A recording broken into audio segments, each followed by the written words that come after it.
Uh-oh, sorry. I just clicked out of something here. I will call the Finance Committee meeting of June 16th to order. And let's do roll call. Alder Barb Dorf here. Alder Corpus Dax. Here, she's here. Alder Bill Galvin. Here. And Alder Brian Johnson. Not yet. So I haven't heard from him. So he may join us later. What? Right. Okay. All right. So let me get out of here. I will entertain a motion for the approval of the agenda. So moved. Nope, second. Moved by Alder Corpus Dax, second by Alder Galvin. All those in favor say aye. Aye. Aye. Opposed? Nay. Motion carries. All right. Approval of the agenda. So moved. All right. This time it's moved by Alder Galvin, second by Alder Corpus Dax. Any discussion on the agenda? All those in favor say aye. Aye. Aye. Opposed?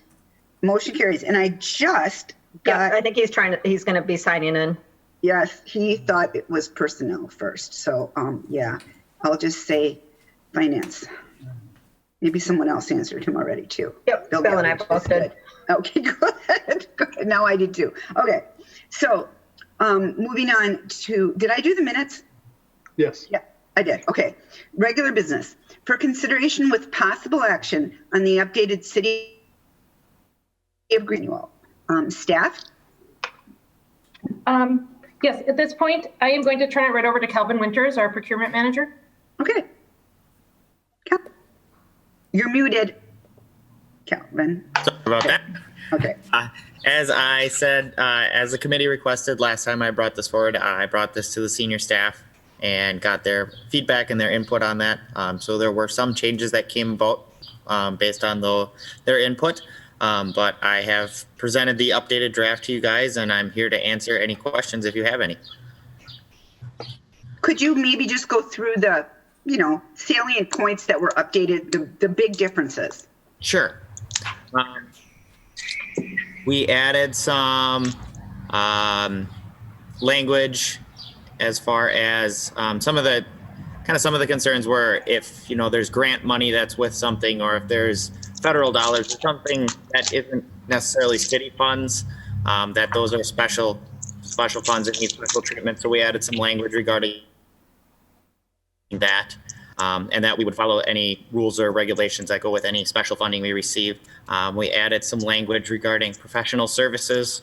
Professional services are not required by law to have a competitive process done. So we added language regarding that.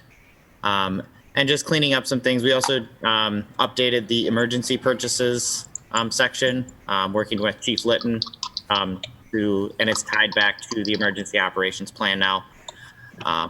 And then just some other cleaning up of language to clarify things, and some grammar and grammatical errors that were caught as well. All right. Are there any questions by the committee? No. I don't. Don't have any. I would entertain a motion of approval. Anyone like to do that? I'll make a motion to approve.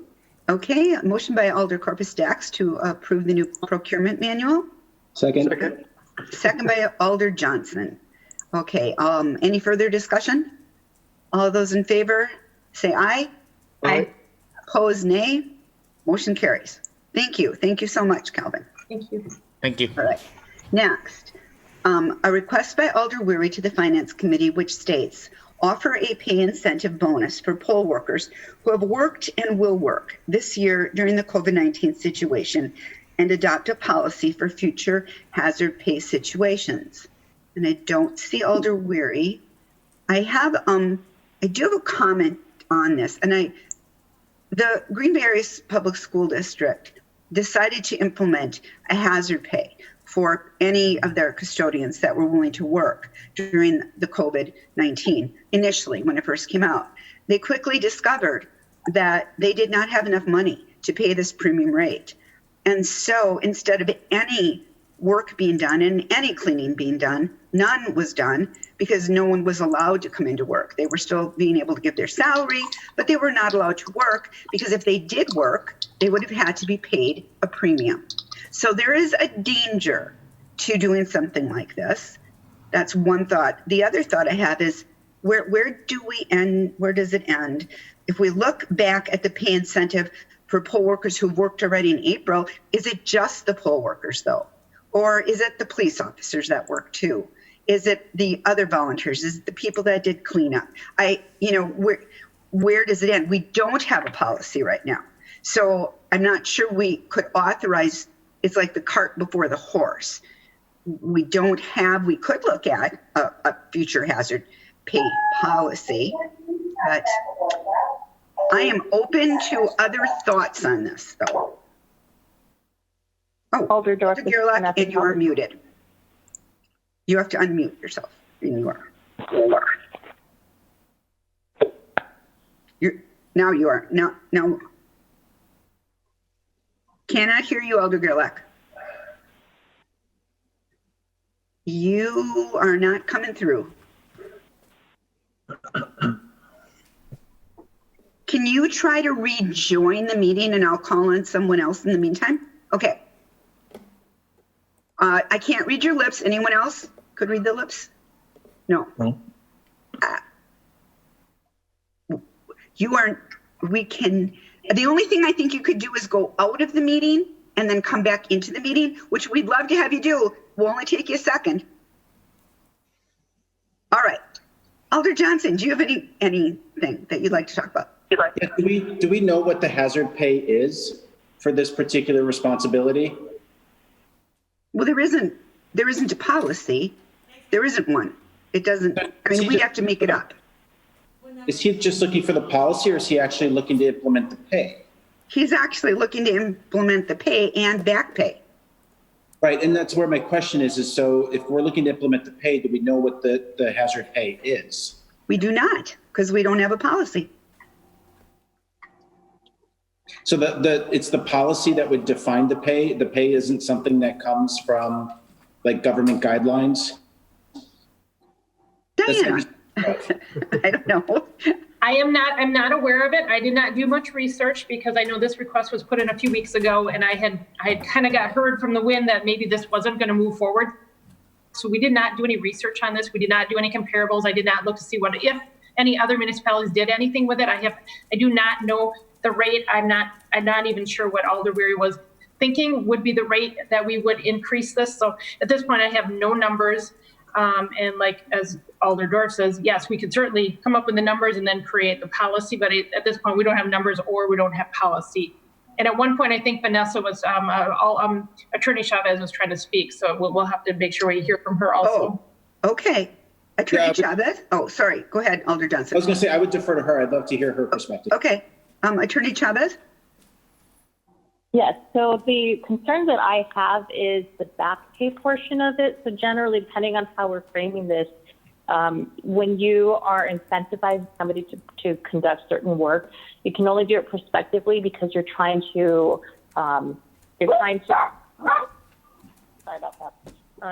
encourage somebody to actually take on this work. Whereas when people have already completed the work, there is no incentive for them anymore. It's already been done.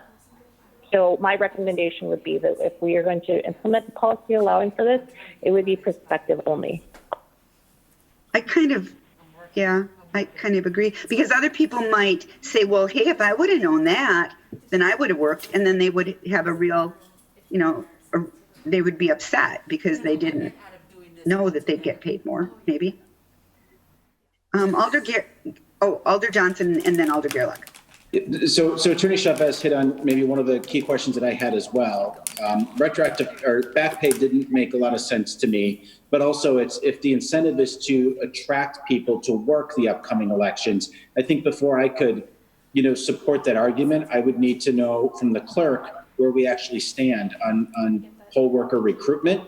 So, I'm more than comfortable, and of course, it sounds like Alder Gerlach has comments, but I'd be more than comfortable with holding this until Alder Weary could speak to exactly what it is he's looking for. And if he wants to pull it at council, he could do that. But I would certainly be okay with not taking an action on this tonight. Okay. Any other alders then? Alder Galvin. Thank you. I would have to agree. There there's a lot here that we don't know. We don't know what the actual risk is. Is it hazardous duty? And like you brought up, well, then does that then apply to all the other city services that are being conducted at this time? Is there adequate precautions that can be taken that negate the risk? I know in the past there's always been comments about the pay for the poll workers, just plain in the past. There's been comments about that because everyone knows most of our poll workers are putting in one heck of a long day. It's not easy. And because of the fact that it consumes so much time, we tend to get poll workers that are retirees or people that really just in making sure that all the balances are in place and that it's a fair election. So there's a lot of unknowns here. And I think before we can move forward, I think Alder Johnson's absolutely right. I think we need to do a lot more research and define better what we're looking to do and what we're looking to accomplish. So I would be in favor of sending this back to staff for research and. Or should we just hold it till Alder Weary can come? I mean, we could, but the thing is, okay. we're kind of running down the ramp towards this election.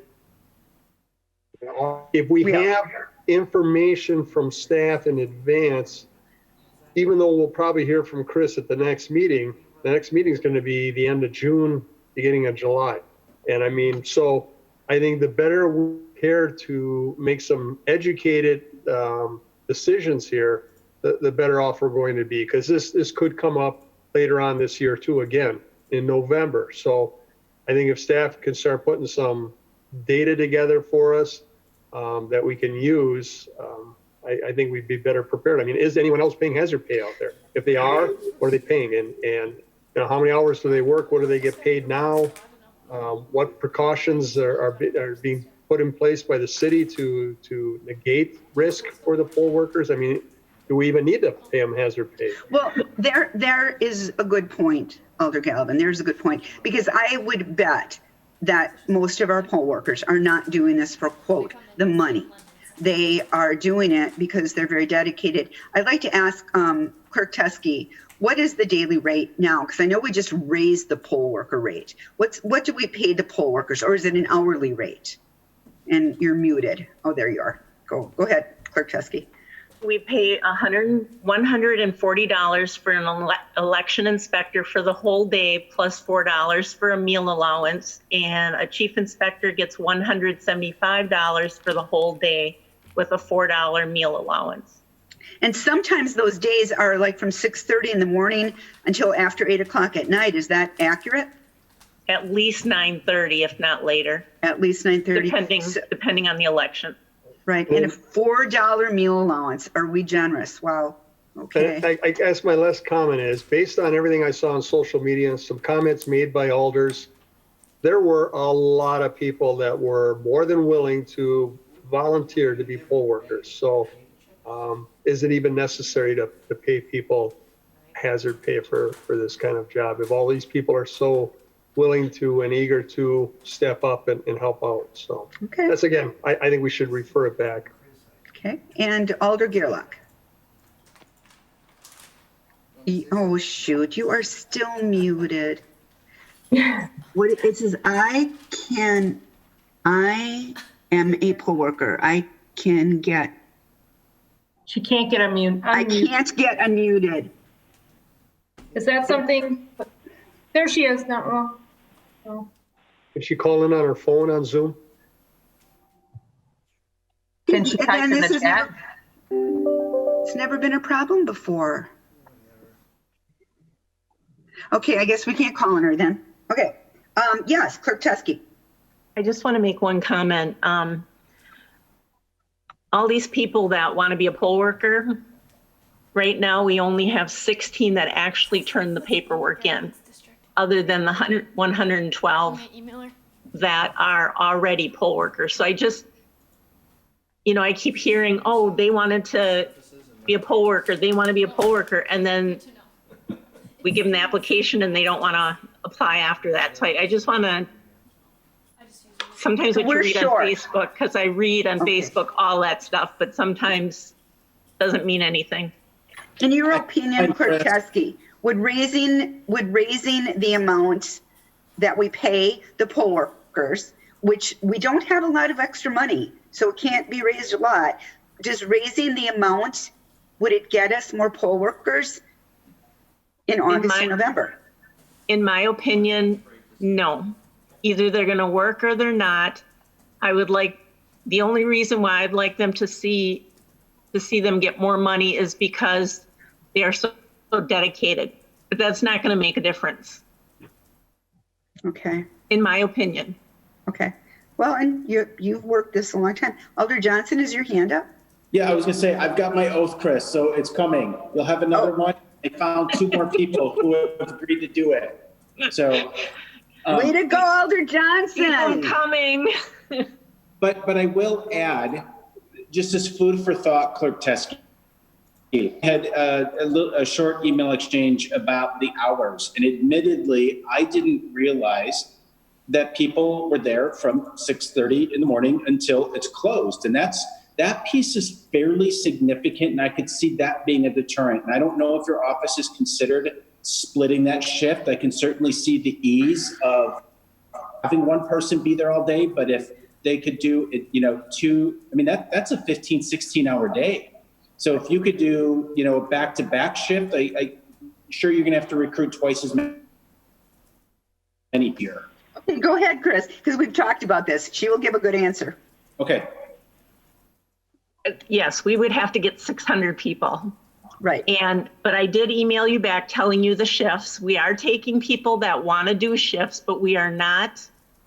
What we prefer is that person find the other half so that it fills in. But for us, I mean, I can't even find 300, much less 600, even if it's a split shift. It's just Right. not, so and this is just, but it works better if a person's there all day to know the history of what's going on. That for sure is for the chief inspector, but just so you're aware of that. So this might be, I don't know if it's something you've ever considered. Have you ever looked at like temp services to help on that day? Would that be of value? Or even like if you had a small budget allocated for somebody whose job was to recruit poll workers? Because clearly that's a lot of work, and you guys have full schedules as it is, and it takes a lot of time to recruit people. And so I wonder if we've ever considered that, hiring like a part-time poll worker recruiter. I appreciate you realizing that, because it's huge. But temp service, it would be, my budget would be blown out of the water. As far as a part-time person, I'll take it. You guys want to bring that forward, I'll take it. Because I really think the clerk's office, with all that's going on and how difficult elections are getting, we need more people. But right now, the ad hoc committee is doing that. They're doing that on our behalf. So we're getting it free right now. Oh, And they're okay. still having a hard time. But, Right. We're not completely successful or anything, but right. But I You know. mean, they are reaching out to all these different organizations. So I don't know if it's even worth it. People just don't want to do it. They didn't want to do it before the COVID-19. Now with this, Right. it's just worse. right. And that's why I suggest maybe a discussion for ad hoc committee and Alder Dorf, just a little leash here. But if it's something where, we hire a 3-month LTE and it's, rather than committee members that are doing this, as time permits for them. But if you had someone like you're full time for the next 3 months and your job is to recruit poll workers, they might have a little bit more success than folks that are doing it out of the goodness of their heart. So I would just offer that up, Alder Dorf, maybe for the ad hoc committee to consider. Okay. I think the agenda is set for this time, so we'll maybe put that on the next agenda. Yeah, Alder Stoyer. Thank you, Chair. Have you talked about the neighborhood associations being involved with this, or was that already? We did. Well- We did talk about that. I forget what. Do you What remember, happened? Chris? What happened with that? Or Well, I've sent everything to Will Peters and to Cheryl Rainier Wig. And then Terry Racine has pretty much the whole east side. She has done that for a long time. Do you get many results from that? You know, citizens or people chiming in on that? Not so much? No. Not too much? We get a lot of interest. We send them the application, they fill out the application, then we send them the rest of the paperwork to get on payroll, and that's where it stops. So just for my knowledge on this, if somebody signs up, in fact, I was going to tell you that I'm willing to go the route and do it. So how long would it take me from now to being trained to be able to be ready for August? Well, you go on our website, fill out the application, and then once we get the complete application, we'd send the rest of the paperwork to you. Okay. And then the end of June, beginning of July, I'm going to send an email to everyone with our election packet and the webinar that the WEC put together in April for training. All right. Well, is that online, the application? It's online, correct? Okay. Yep. Right. I'm willing to get involved. Thank you.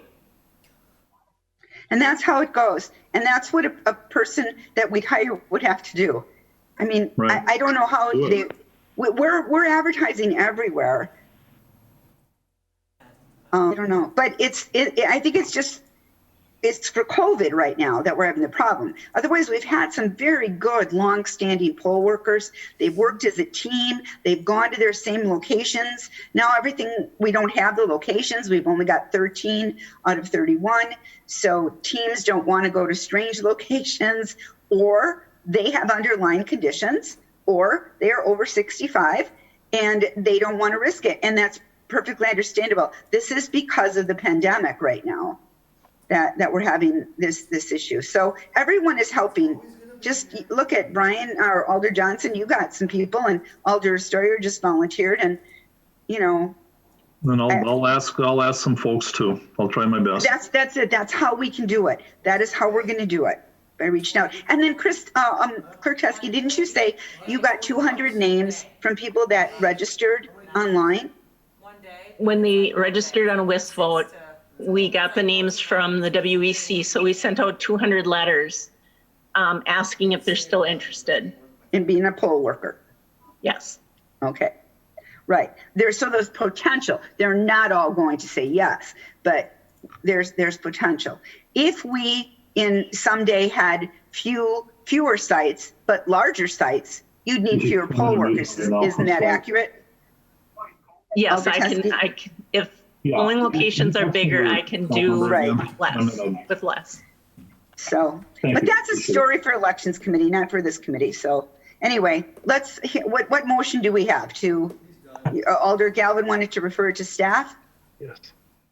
Motion to refer to staff to gather what data they can about potential hazard pay and what would be the cost that would be to the city to do that. I don't even know about. I think cost. I think that would be kind of jumping the gun a little bit because we don't even know how many people we're going to have. But how about just to look at policies, possible other hazard pay policies? That might be more reasonable. I'd be okay with that too. Okay. Is there a second? Second. Second by Alder Corpus Dax. Any further discussion? Yes. All right. Hearing none. All those in favor, say aye. Aye. Opposed, say nay. Motion carries. All right. Item number 3. A request by Alder Stoyer to the Finance Committee, which states to create an ad hoc committee to look at ways and methods to adjust downward the 2020 City of Green Bay bonding schedule and the potential 2021 City of Green Bay budget, with participants from the Green Bay citizenry, Green Bay alders, and City of Green Bay staff, both administrative and union. This is truly a team effort. And Alder Stoyer.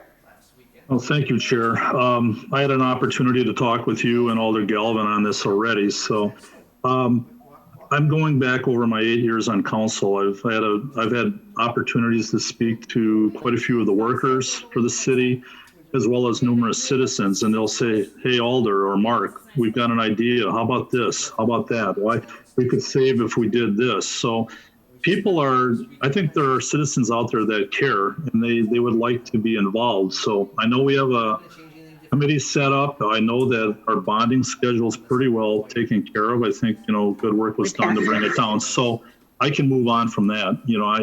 When I put this together, it was kind of just before that happened. So I'm looking more or less at the 20. And you mentioned to bring up a couple of ideas. And, one of the examples is I've talked to some folks that work in DPW and the fire department. And one of the things that came up was the possibility of combining garages. A lot of times I think there may be a duplication of services. Cost benefit analyses could help here. So that's one thing. I know there's some pushback because, we have our silos and we don't want to break those. I think that sometimes there are duplications of services that we could save monies on. A lot of the things that we have in the city are complaint driven as well, where, for example, the garbage trucks, the recycle trucks, they go out, things are complaint driven. So let's say if there are potholes or pavement damage, different things on their routes, it would be nice to have them, for a time savings, monitor those so that citizens or folks won't have to call them in. I've had times to say, well, that's complaint driven. Well, sometimes that slips through the cracks. So I'm not only looking for cost savings, but I'm looking for time savings as well, which in effect will be a cost savings. Another thing would be, like I said, having the alders, the administration, union employees, and citizens work together on cost savings measures with, on various elements, different things. And I think, a lot of times we're a team, we're all together, but granted, we have various union contracts that kind of preclude things. We can't move ahead many times, but it seems to me that with our budget coming up and the pandemic and all the various things that are going on, we might have some very tough decisions to think about in the future. So I'm thinking if we had input from all sectors of our workforce and citizenry, I think we could come up with some good ideas.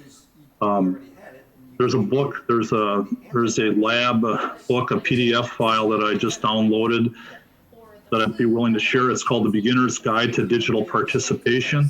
And it has a lot of great ideas in it. I just started reading it, but it's 42 pages long. I'll be happy to share that with the committee. You can look at it at your leisure. And they have ideas there as well, as far as how citizens can get involved. And it's mostly in the digital format. You've got Facebook, you've got your email, you've got various social platforms that are out there right now. And there are many, many ways for citizens to get involved, and probably more so than ever before. So I don't think we should turn our backs on that. I think that, I have citizens that'll call me here and not widespread. And I'm just saying that if we had some vehicles for these people to look at, I think we could come up with some great ideas over time. So those are my initial comments, and I'll be here if people want to speak on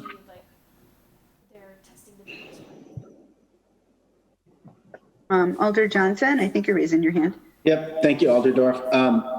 Alder Story, I'm just curious, I kind of look at this and I think about an ad hoc committee to talk about, adjusting bond ratings and things of that nature. To me, that seems to be the fundamental responsibility of the finance committee. However, I think your idea about how do we better engage other parties to talk about cost savings, I think that has merit. And so I wonder if perhaps you might be open to a discussion that, rather than having an ad hoc committee that takes on the responsibility of the finance committee, that maybe it's more focused on creating a feedback channel that allows more people to participate in that conversation. I'm wide open to that, Alder Johnson. I think, anytime we say ad hoc, it's like, oh boy, we have enough things going on right now. My goal here was not to usurp any control by finance. It was more or less to gather research and data, share with finance. And then, we're not looking to overrule anything. We're just a vehicle to gather information and data that we can share with finance and city council. So I should have mentioned that right in the beginning. I'm not looking to overstep any bounds here. I am more than willing to be involved in this. I think there are some good possibilities here. I'm not looking to be an ad hoc or even a committee that meets every week like elections right now. But, once a month, maybe, or as needed, the budget will be in November. I'm looking at, 4 or 5 months where we could gather some data and share it with finance. And like I said, I've got a list of, these are some of the things I brought forward, but there's other things that are out there that I think could be shared and could be utilized. So, I'm not looking to overstep any finance committee on this, if that's your concern.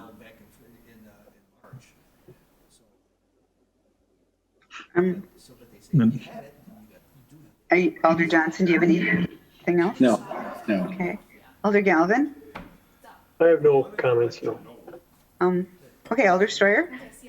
Or did you? I thought you raised your hand, but maybe you no, just my rubbed shoulder. your nose. Yeah, you probably shrugged your Don't shoulder. touch my face. That's a problem. I appreciate your enthusiasm, and I know that you're very sincere, and I am trying to envision a concrete, helpful way of getting something like this done, and I'm struggling with that.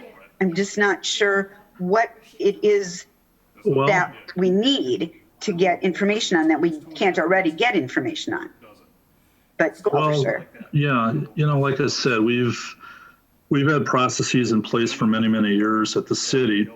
And, like I said, I've had maybe a dozen to 2 dozen visits and conversations with citizens and other city workers over time where I say, wow, that's a great idea. I haven't heard that before. And I think one of the problems that happens is that, some of the citizenry, or I should say even some of the workers, might be afraid to come forward because there's always that fear, I won't even say retribution, but I think there's a fear of pushback. And I think if we have a transparent means of having folks come forward with their ideas without any fear of retribution, but it's all part of making the system better, I have no problem with that. I know that the mayor has put things out for the survey. They have, the workers work on things and come up with ideas. I don't know how effective that's been. I know that, it's a good first step. But, like I said, I worked for the city for 25 years as well. So I saw things that worked and things that didn't work and things that I just shook my head at. So I don't know if that makes me any more knowledgeable on it, but I'm just saying that I've had experiences working for the city for a long time, and then also talking to citizens in that for the last 8 years, that even if we came up with some ideas to share with finance, maybe that's the route to go. Maybe not so much have an ad hoc committee, but just bring things to the committee. I'm thinking, if there's something that can address something that we're working on, you should just bring it forward. Because you usually attend the finance meetings. Yeah, and if you have an idea, because I'm not sure how to structure it so formally as a committee when the ideas just kind of come up. But you're very welcome to bring those ideas to the finance committee. And you don't need a committee. You just need you. Or, it's fine. Well, sometimes, that's refreshing to know. So, all right, I'm fine with it. Like I said, I just brought it forward. There's always, you can, if you dwell on something too long, you might think, well, we're spinning wheels here or not. But like I said, I think in a perfect world, it would be nice to have input from all sectors on this, the ones that I asked to participate. And many times, sometimes you might open a Pandora's box because you might have way too much coming in, not enough time to disseminate it. So that can be a problem as well. But every once in a while, there's an idea that will stick. And you kind of go, man, I wish we would have thought of this earlier. So I'm just saying, stay open to the possibilities. That's all. So I'd be willing to, work with the committee, with the citizenry and that. And maybe there's other alders that would feel the same way. So I'm good. I'm good for that. Okay. So I'll entertain a motion.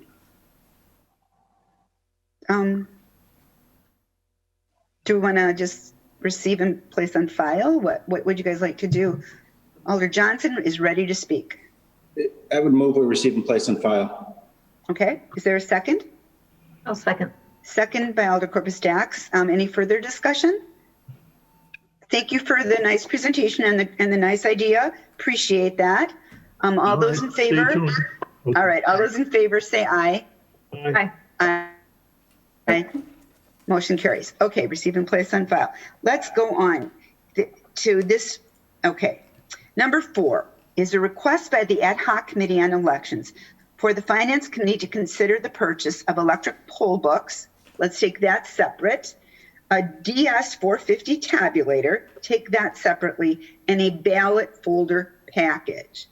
Now, in my memory of the committee, at this time, we would love to get electronic poll books and a DS 450 tabulator, but we know there's one not available. The 450 tabulator is not available, and the electric poll books are super expensive.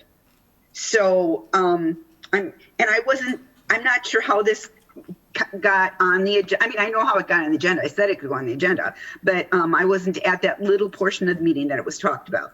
So I will, as a representative of that committee, and I think Clerk Teske can also speak to this, that we really would like the ballot folder package. So could we talk about that first? Clerk Teske.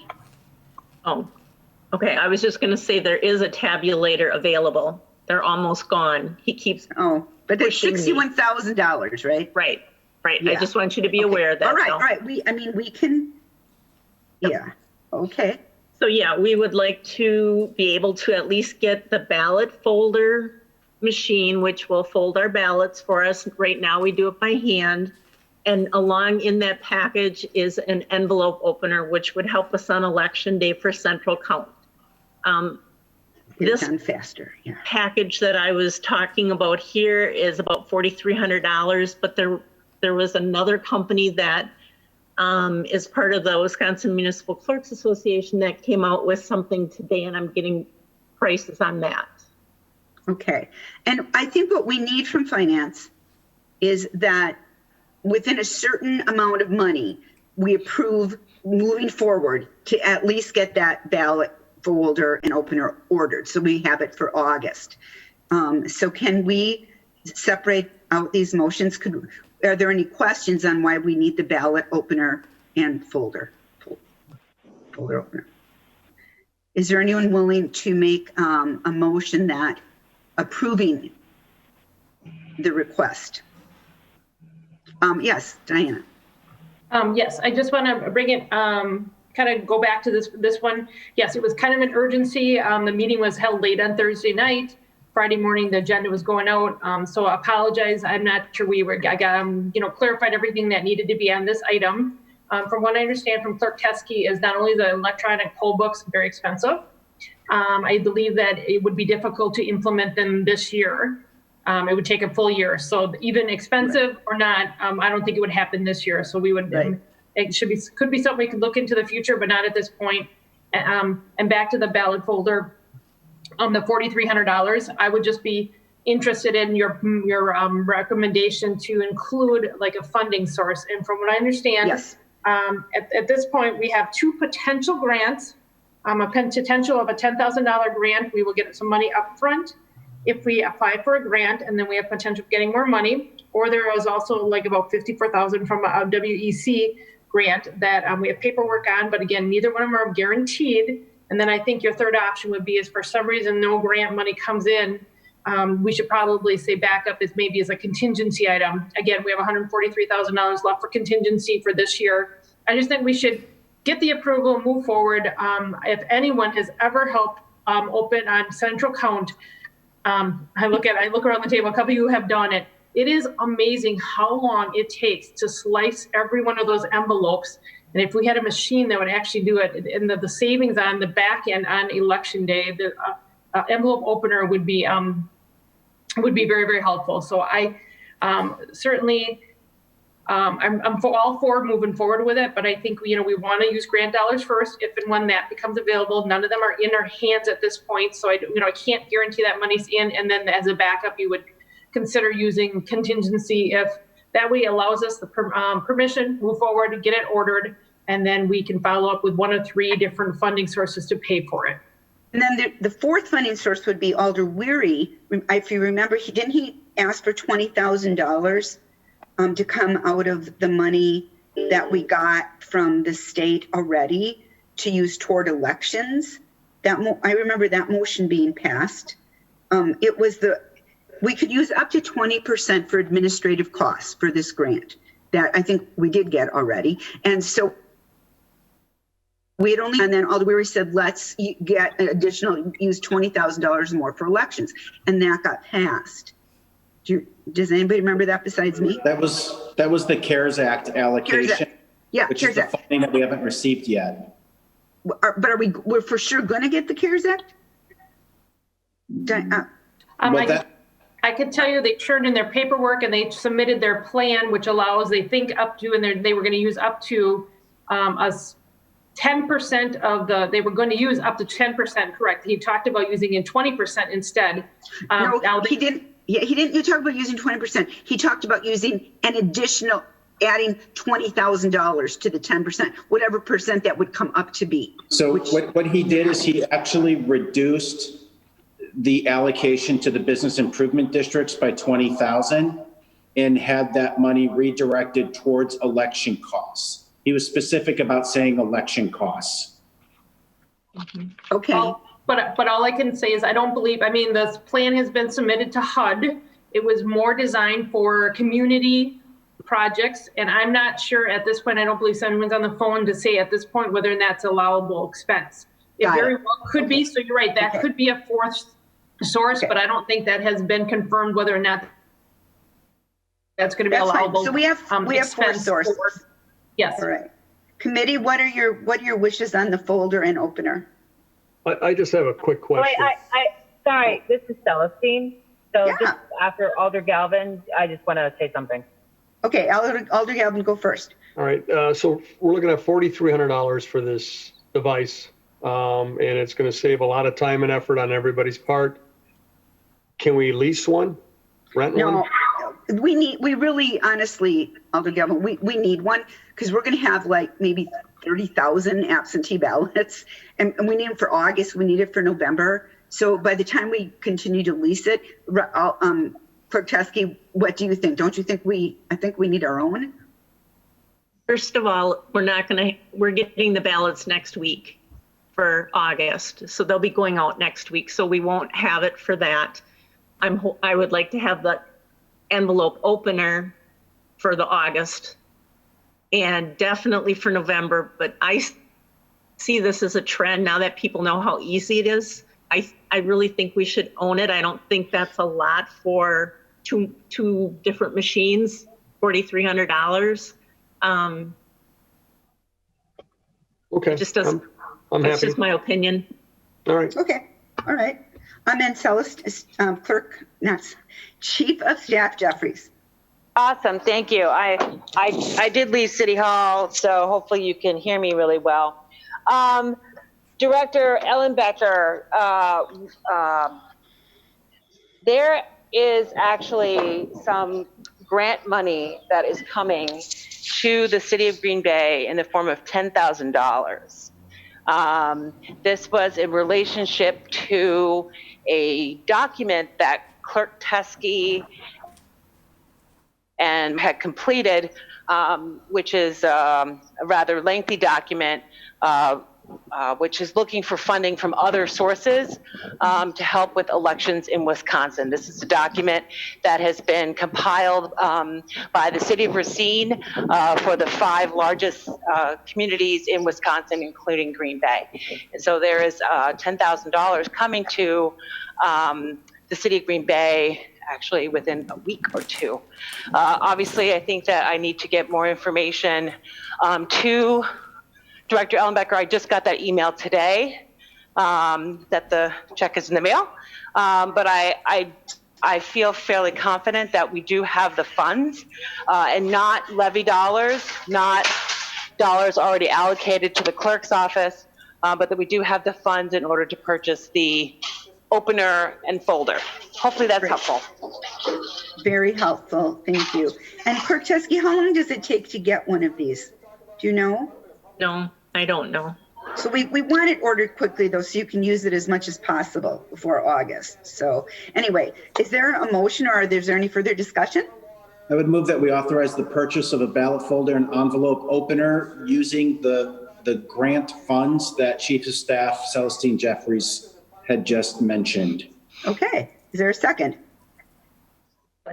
Second. Second by Alder Corpus Dax. Any further discussion? Those in favor, say aye. Aye. Opposed? Motion carries.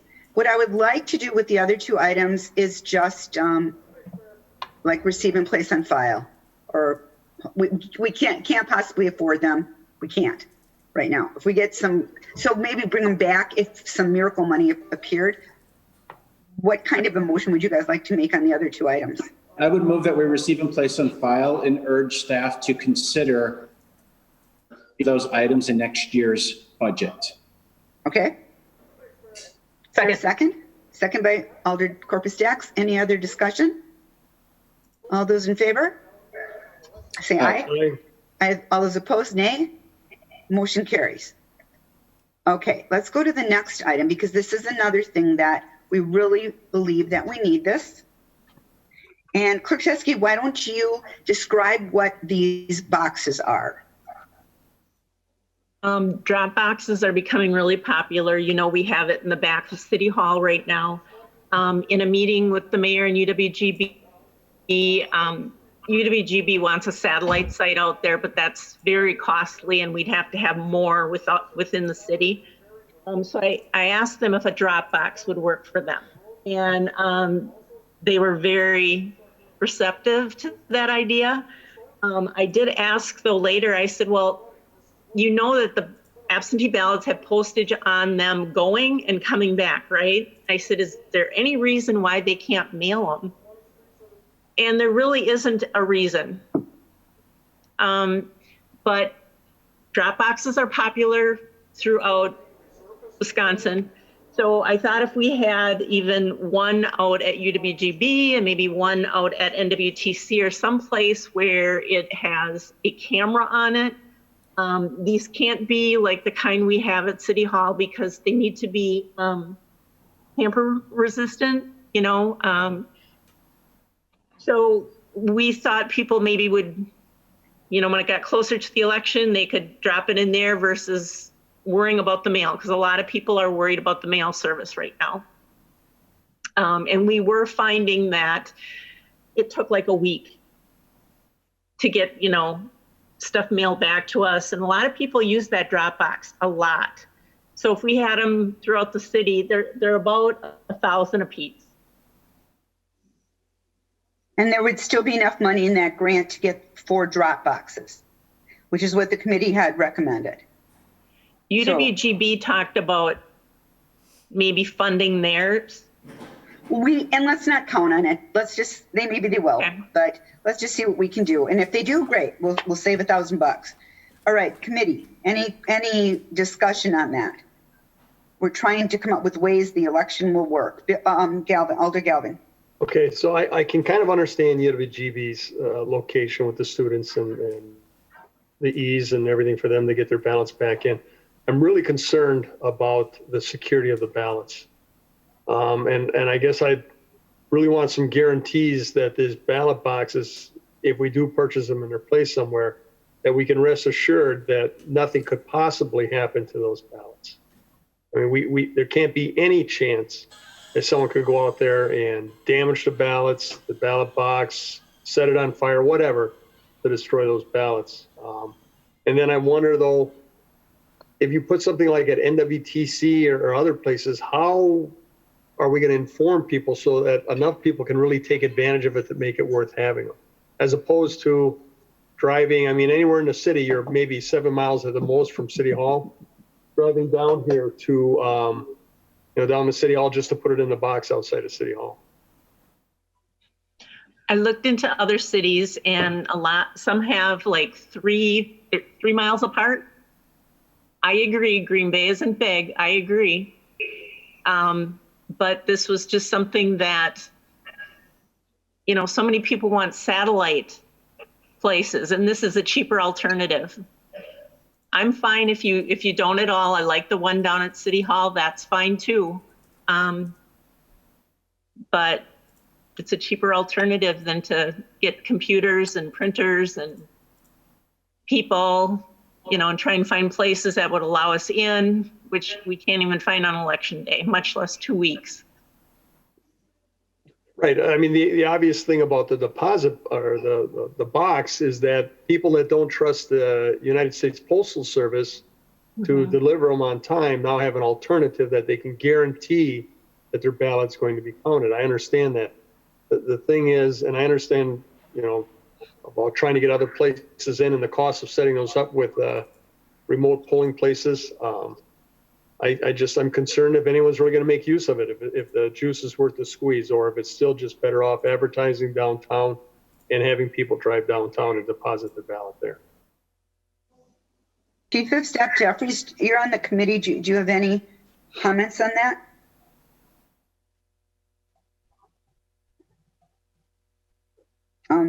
Celestine, are you there?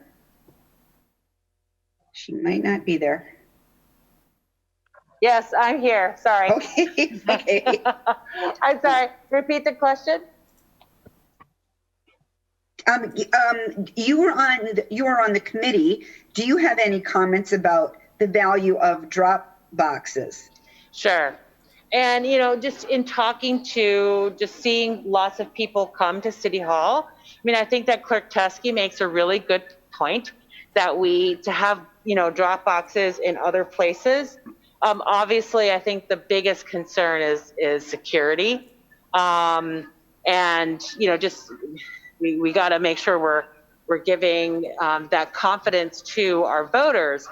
So, I think it definitely, we had in the original request, I think we said 2 to 4 drop boxes because we want to make sure that we can do this and that can be secure. So yeah, I think it would be important to do that as long as there's funds and as long as we can make it secure. And then I have a comment from Alder Gerlach.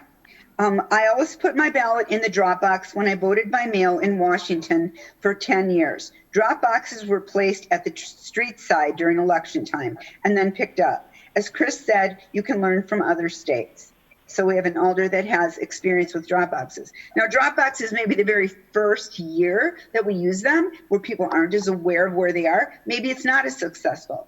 And then, though, as people learn where these 2 or 4 locations are, then maybe more will put their ballots in them. We could start with 2 if that would make the committee more comfortable. What do you think, Finance? Yes, Alder Johnson. Maybe just a question for Clerk Teskey. How often do these get emptied, and where does that staff come from?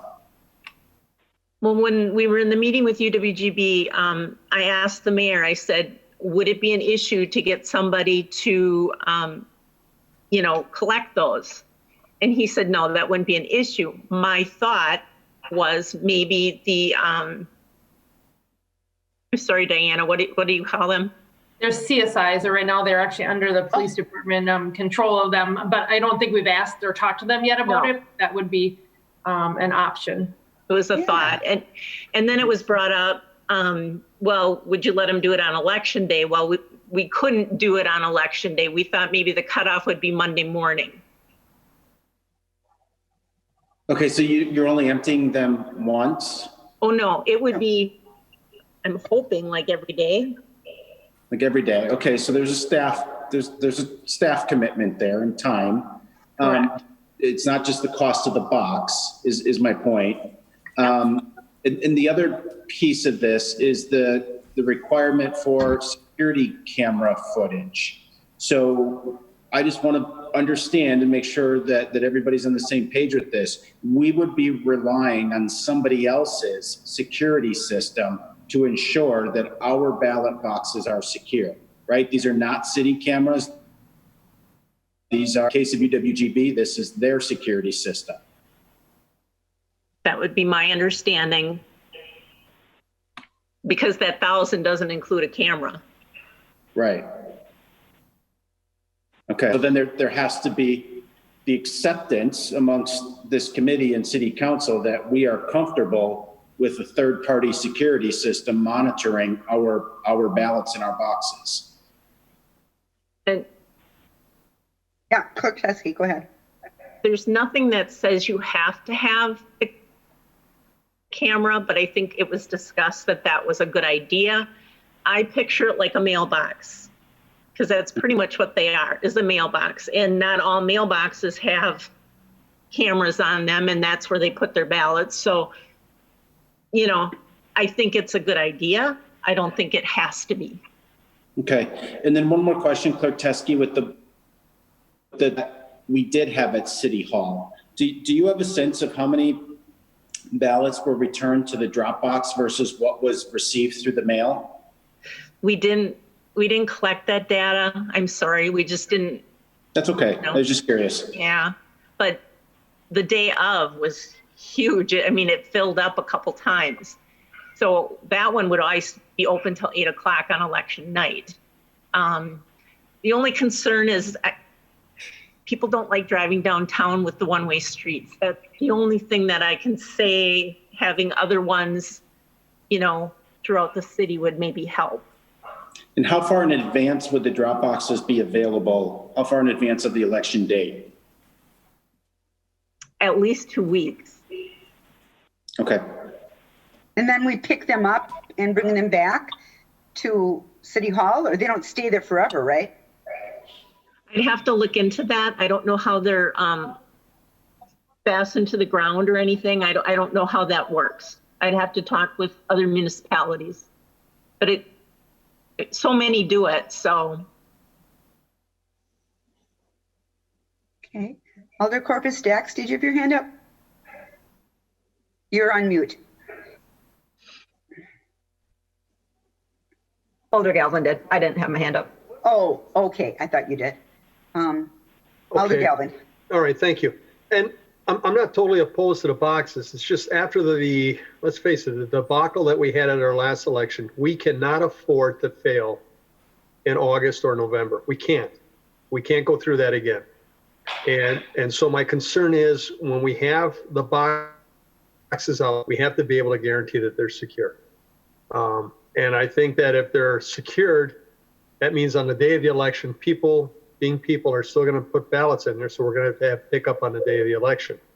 I mean, imagine what would happen if we found ballots in a box the day after. And so I'm not opposed to it. I mean, if it works in other communities, you know, why reinvent the wheel if someone else has already done it for us? And I understand we don't have the greatest security at City Hall. I mean, I don't know how good that camera system is to really pick out if, you know, you can find a suspect that goes there and damages the box or steals it in the middle of the night. I'm just, and I understand what Alder Johnson is saying. You know, we're relying on other people then to either provide the security and things like that, or to, in essence, to keep an eye on the box during the daytime. You know, in GB, they've got their own police force. I would imagine a pretty good security system set up. You know, I don't know where else we would go for this. I'm sure there's some spots and maybe even some private citizens that would be more than willing to be involved with this. But I just think we really need to be very careful that we're crossing all the T's and dotting all the I's on anything that we move forward with. Thank you.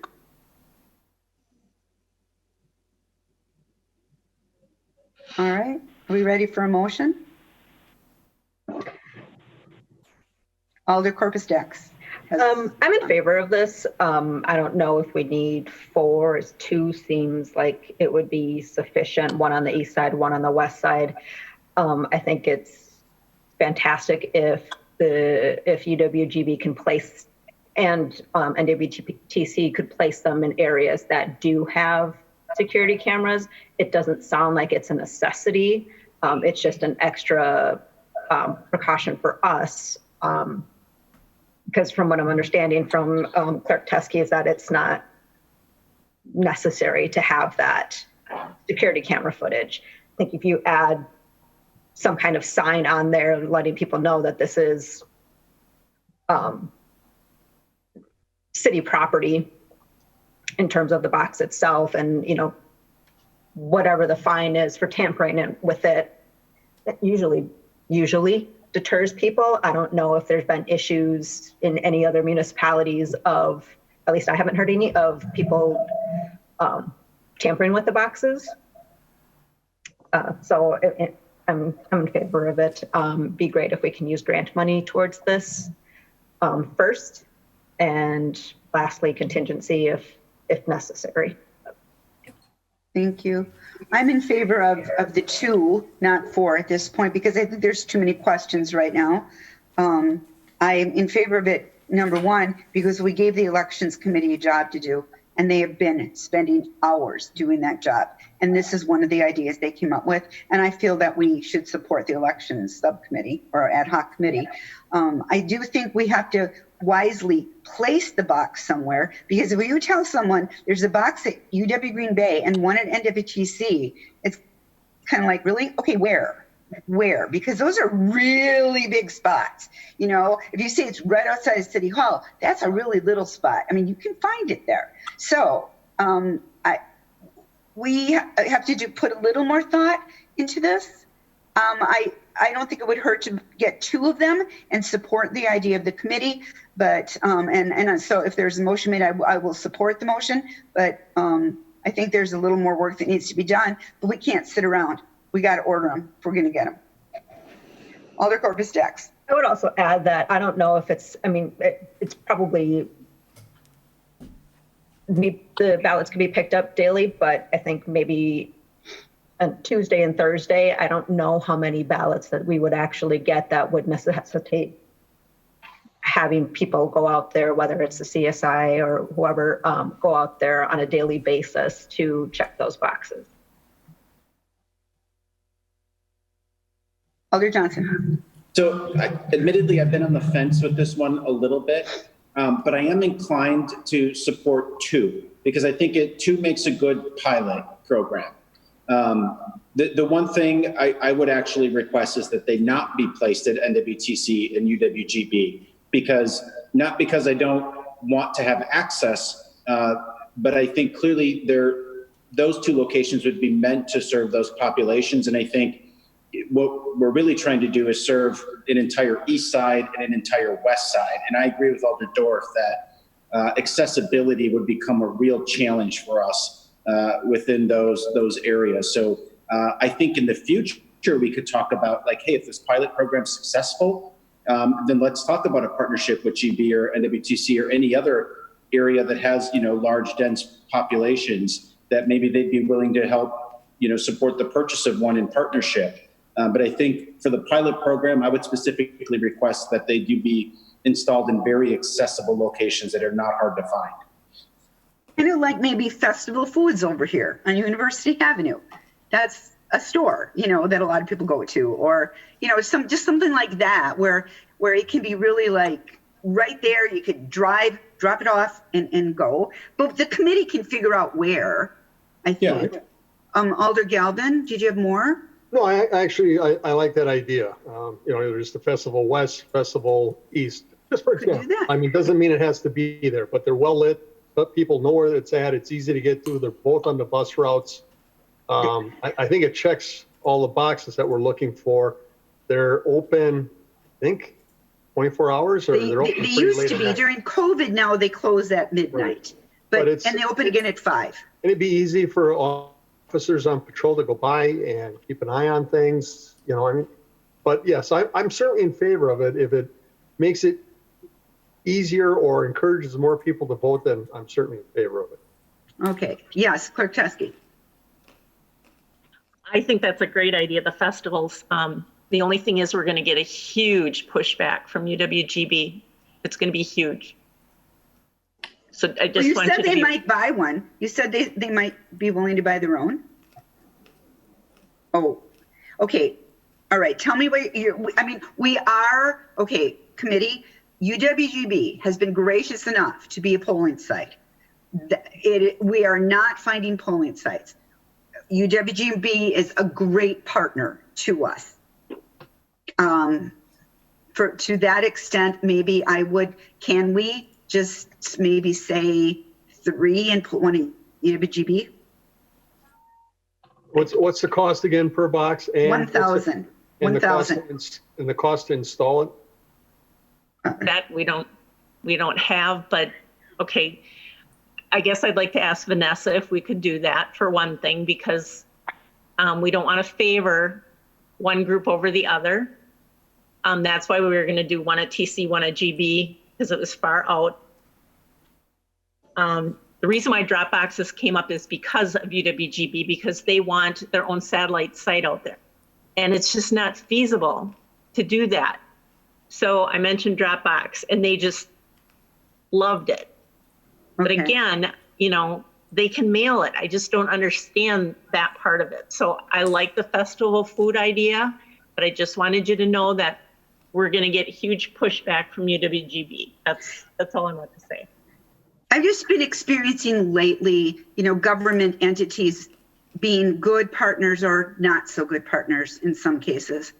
And so I really think that if we can, as a city, be a good partner, that for $1,000 from the grant, I would love to see us be a good partner to UWGB, because they are definitely partnering with us. Alder Corpus Dax? I think we need 3. I'm still fine with 2. I don't have an issue with it being out at GB or NWTC. They just have to put it in locations that don't make it difficult for residents to find. Like, it can't be like, go around to this, where you need a map basically to try to find where. I know. I mean, it needs to be easily accessible. All I need to say is go to this building and that's where it is. And that's part of the issue with both campuses. I mean, I think TC is a little bit more accessible, but GB it's a small community unto itself with a parking system and road system that, unless you could put it right at the end, unless you could put it right at the entrance, right off of Nicolay Drive. Oh, but you don't want people stopping on Nicolay Drive. I understand. Yeah, I mean, that would be a little bit dangerous. And then you'd have to have signage to direct people to it. I think we should do I'm fine with the festivals too, or whatever other location. If GB wants a lockbox, then GB can buy a lockbox themselves. I mean, we're offering something. We would still have to have our staff go out there to pick it up. Right. Though. Yeah. Alder Johnson, you look like you want to say something. Well, I understand their desire, and I appreciate your perspective, Alderdorf, about being a great partner. But I keep going back to, we are trying, the purpose of installing this is to serve an entire community. And I do have a little bit of a reservation about trying to, selectively place a box to serve a fraction of our community instead of the entire community. And I really want to be cognizant of that. And for better or for worse, folks, I go to that UWGB campus a lot, and I still get lost out there. I cannot find my way in and out. So I'm really worried about people that don't ever go out there and their ability to find that lockbox. And if the purpose is to serve the entire community, I think we're doing a disservice by placing them in locations that are difficult to find. I think for $4,000, my gosh, you guys, out of our grant money that we got for elections, that the elections committee wants to use for this, can't we just get 4? Can we just do it? I mean, we're spending a lot of time on $4,000. That's not even city, generated levy money. Can we just get 4? Festivals, NWTC, and UWGB. What about that idea? Well, my issue with having NWTC and Festival West, they're literally within about a mile of each other. Same with Festival East and UWGB. Again, that's it. And I'm not sure without getting hopefully getting too far off the field here, I'm not sure. I understand GB is a good partner with us, and I understand that they want to make voting as accessible as possible for their students. But if we're providing this and it's only going to be students using it at UWGB, and you can say, well, it's $1,000, to allow people the ability to vote. But what about everyone else in the city who has to then drive down to City Hall because they can't find the box at UWGB? or go to the mail. But the operant word is drive. Many students don't have cars.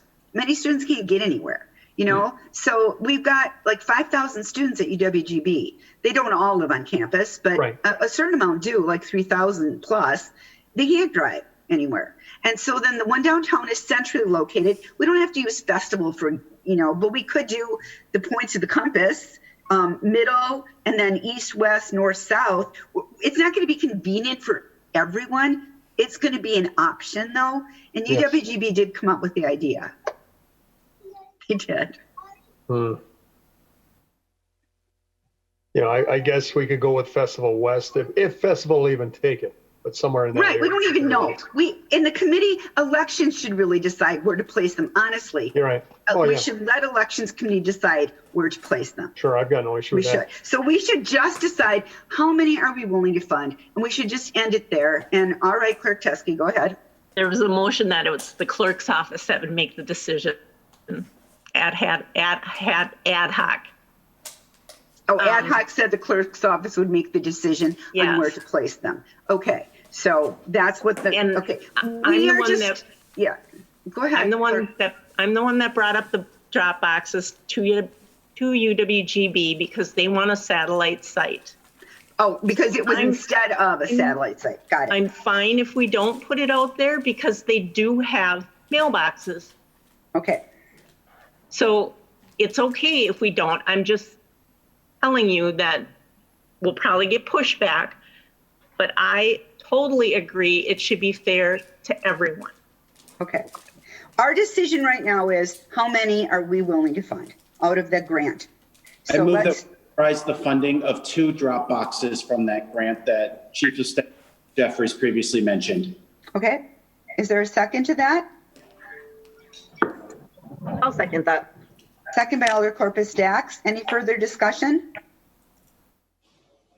All those in favor of funding 2 drop boxes signify by saying aye.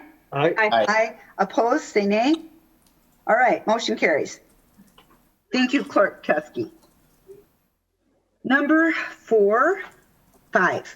6. Consideration with possible action on the approval of the Green Bay Electronic Record Program Software License and Service Agreement between the City of Green Bay and Brown County, Wisconsin. And Alder Johnson, you weren't here for the first round of discussions about that, or you weren't on finance, but we have had a presentation on this in the past. And so I will look to staff to tell me, do we need to go into closed session or not? I am going to refer it over to our attorney or assistant attorney to discuss the doc agreements. Again, if there's no questions from the committee, we could just get the approval. Okay. So this is Attorney Chavez. Unless there are any changes that we need to make, the terms of this agreement, this agreement and the next one are public at this point. And so discussing these terms, if you're going to approve this one, there's no, like, we need to make some revisions or potentially renegotiate any terms, then that's when we will recommend it goes into closed session. Okay. So should we, is Captain Riggles or Commander Abel going to speak to this? Sure, this is Gary. I'm certainly happy to answer any questions. I don't know what info you had that led us up to this point. Everybody doesn't know the info, like Alder Johnson wasn't there, but the other 3 of us were on finance but it was a whole huge presentation. So you don't have to do all of that, but maybe Alder Johnson just wants to be filled in a little. What do you think, Alder Johnson? Do you want to be filled in? Okay, a little bit. Fill him in. The CEO version is basically the Brown County Sheriff's Office has approached the city to sell them a records management system. I remember this. Do you remember that now? Okay. Yeah. Okay. All right. Any See, I questions? watch the then? committees. What? I do watch the committee videos. Yes. Okay. So are there any questions I have personally no questions. No. No questions? I'll entertain a motion. Motion to approve. Motion approved by Alder Galvin. Second by Alder Corpus Dax. Any further discussion? Hearing none, all those in favor say aye. Aye. Motion carries. All right. And then this is the next item is kind of part of it, right? Correct. Okay, so the next item is then consideration with possible action on the approval of the distribution agreement between the City of Green Bay and John Rousseau as the sole member of Global Horizons LLC, which is the person that created this GURP, right? Right. Yes. I have no questions. Does anyone have any questions on this? Motion to approve. Motion to approve by Alder Galvin. I should say any further discussion, but okay, is there a second? Second. Second by Alder Johnson. Any further discussion? Hearing none. All those in favor, say aye. Aye. Aye. All those opposed, nay. Motion carries unanimously. Okay, you are passed. All right, informational. We have the, I'll just let Diana, go ahead.